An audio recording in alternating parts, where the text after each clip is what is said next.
Halo, Assalamualaikum warahmatullahi wabarakatuh. Kita bertemu lagi di pertemuan kelima bersama saya Sophie. Inilah ilmu pengetahuan sosial.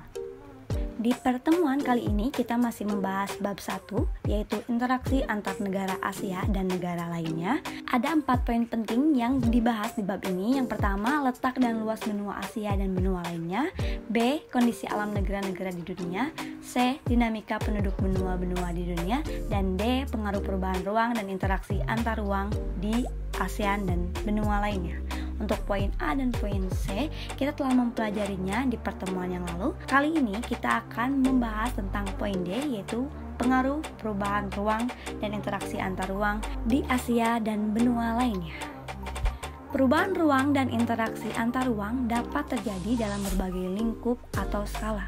Dalam lingkup yang sempit, perubahan ruang dan interaksi ruang dapat terjadi antara desa dengan kota. Di Asia dan benua lainnya, perubahan ruang terlihat dari adanya alih fungsi lahan dari hutan menjadi pertanian dan pemukiman, serta dari pertanian menjadi pemukiman.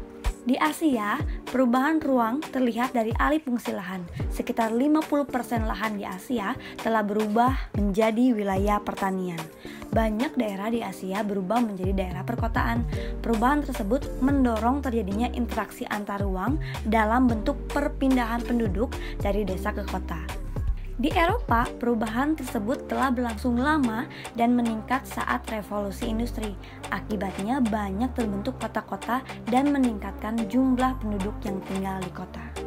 Interaksi keruangan antar desa dan kota di Asia dan benua lainnya telah berdampak secara ekonomi, sosial, budaya, politik, dan pendidikan. Adapun dampak dari interaksi desa-kota adalah sebagai berikut. Bagi kota, desa memiliki peran yang sangat penting. Adapun pengaruh tersebut adalah sebagai berikut. Perubahan dan interaksi ruang antar negara dapat berpengaruh terhadap kehidupan ekonomi.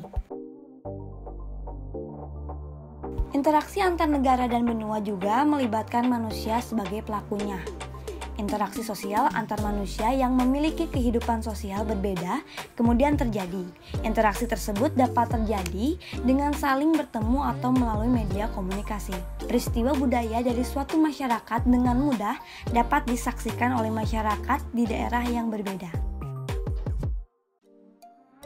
Interaksi antar ruang juga mempengaruhi kehidupan politik suatu negara. Kehidupan politik suatu negara seringkali dipengaruhi oleh negara lain. Banyak negara menjadi semakin memperhatikan pendidikan. Dalam lingkup negara, salah satu kerjasama hubungan antar negara adalah dalam bidang pendidikan.